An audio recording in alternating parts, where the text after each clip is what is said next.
Alfredo, ¿cómo estamos? ¿Qué tal, Ricardo? Bien, bien. Mencionaste como al pasar una frase que quedó en la historia, digamos, de las frases de los ministros de Economía, Sí. que en realidad es un discurso del año 1959, ¿no? 59, mirá lo ahí. El presidente era el doctor Arturo Frondizi, Sí. bueno, que después fue derrocado por un golpe militar, Sí. pero y que al comienzo de su gestión había asumido en el 58 en un acuerdo con el peronismo. el Sector del peronismo. Y la economía empezó a tener muchos problemas, ¿ah? De hecho, fíjate, bueno, en el año 59 la tasa de inflación medida por el índice de precios al consumidor de Capital Federal en ese momento llegó a ser 113%.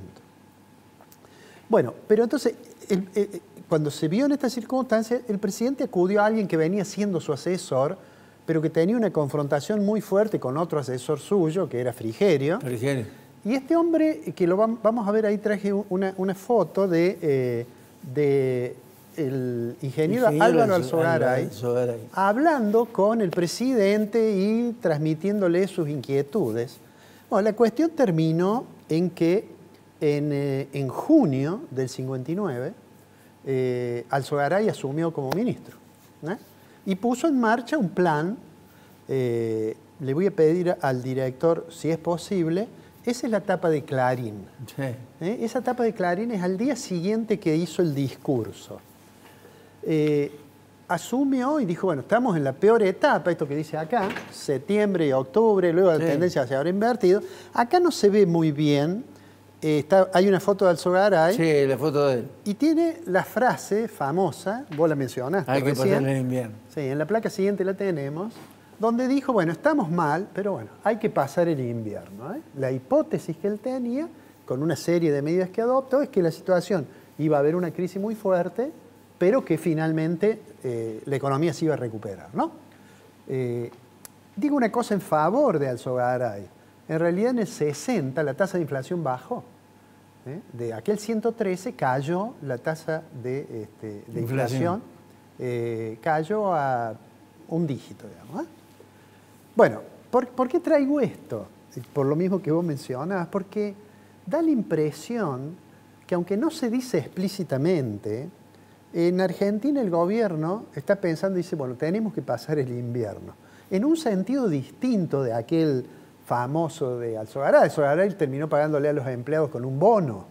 ¿Recordás? Hubo un título muy famoso que fue el Empréstito Nacional 9 de julio. 9 de julio. 9 de julio. Bueno, Sí. acá no lo estamos diciendo en ese sentido, sino en el sentido que el gobierno cree que su puerto al cual va a arribar está después del invierno. Y ese puerto obviamente son las elecciones, ¿no? Entonces, yo he dicho varias veces que uno de los problemas que tiene el gobierno es que tiene la nave, no se sabe muy bien quién tiene el timón, pero la nave que tiene que ir rumbo a puerto, y los marinos suelen decir, no hay viento de cola, viento en popa, si no se sabe el puerto de destino. Y el problema que tiene el presidente Fernández, si es él el capitán, es que no solo tiene la nave con el velamen todo desgarrado, sino que tiene la tripulación que dice, ¿por qué no vamos para otro lado?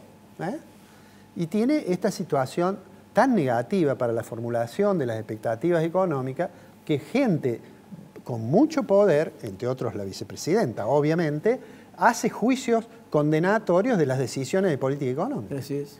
Entonces, Massa, que es una especie como de equilibrista, está tratando pero ha tenido ¿Hasta cuándo?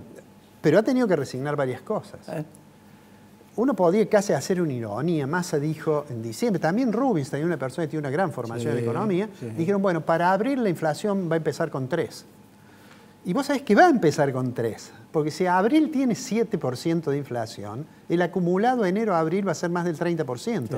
O sea que va a empezar con 3, pero no el 3 que pensaba Massa.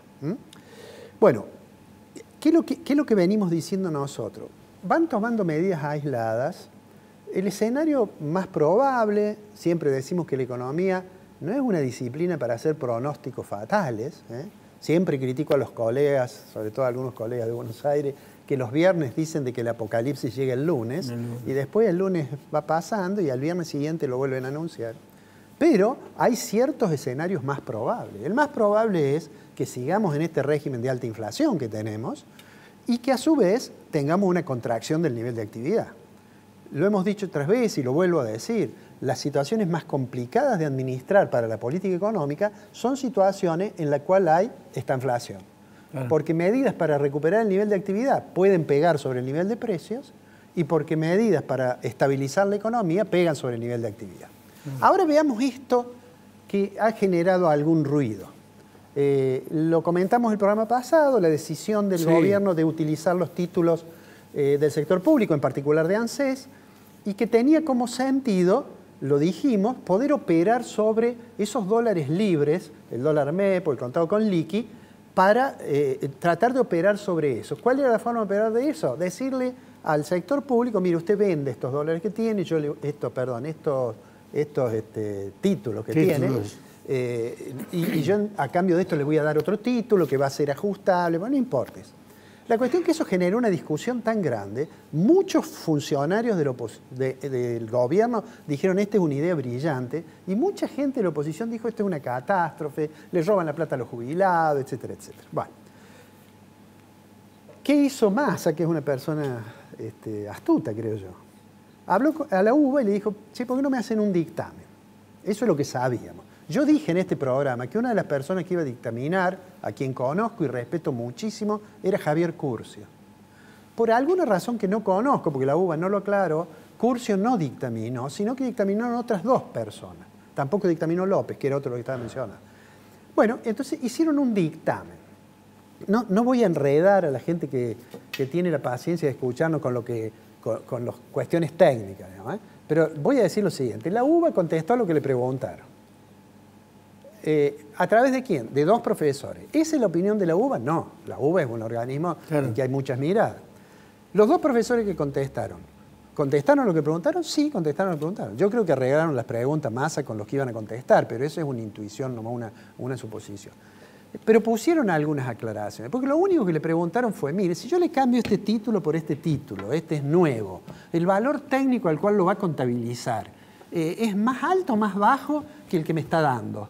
Y entonces la respuesta obvia es, no, este valor técnico, entonces patrimonialmente, ¿pierde? No, contablemente el patrimonio de la institución no pierde, al contrario, gana. Y a partir de ahí el gobierno dijo, ¿vieron? Era una idea brillante.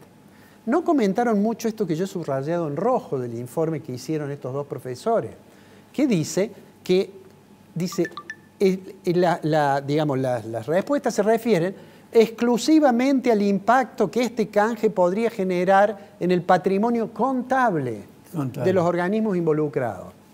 Y después agregan, no debe considerarse en forma alguna como un juicio de política económica, ni un análisis del impacto completo y potencial de la propia evaluación desarrollada, ni de las implicancias macroeconómicas y financieras de la iniciativa bajo análisis. Entonces, alguien que lee eso dice, bueno, pero entonces ¿qué contestaron? Contestaron lo que le preguntó Massa. Claro. ¿Eso quiere decir que es una buena decisión de política económica? No, lo dicen. ¿Eso quiere decir que es un aval a la operatoria? No, tampoco. Lo dicen. Tampoco. De todos modos, yo digo, es una idea que le va a permitir a Massa tratar de evitar situaciones como las que hoy estamos viviendo, en el cual hay mucha volatilidad en el mercado cambiario. ¿Por qué? Porque entre el tipo de cambio del mercado marginal, del blue, y los otros libres, el contado con liqui o el MEP, etc., hay relación, ¿no es cierto? Entonces, lo que trata el gobierno de hacer es tener un instrumento para influir indirectamente sobre aquellos mercados. ¿Eso resuelve algún problema de los que explican la fragilidad macroeconómica de la Argentina? No. Va llevando, va tratando de ir con el barco, y lo único que uno debería desear es que llegue. Porque quienes piensan de que puede ser una buena cosa, que estalle todo para después ponerse a ordenar, ignoran el costo que eso tiene sobre las personas. Me preocupa agosto. Están pensando, yo creo, efectivamente, en agosto. Un resultado adverso en agosto, suponte vos tercero, el Frente de Todos, puede resultar Seguramente allí complicado. va a haber alguna reacción. Cuando Macri perdió de manera muy contundente con Fernández en las PASO, inmediatamente se desató en el mercado y hubo corridas. Bueno. Pero entonces digo esto, se ha hecho una gran discusión sobre esto. El gobierno sigue diciendo, la UBA nos avaló. La gente de la UBA ya no sabe cómo explicar que ellos lo que hicieron fue contestar esas dos preguntas. Debieron haber pensado antes que si contestaban esas dos preguntas les podía pasar lo que le pasó. Claro. Pero lo concreto es que el informe no es malo, contesta una cosa que no es la que Massa dice que le contestaron, ni resuelve un problema. Pero hay un dato.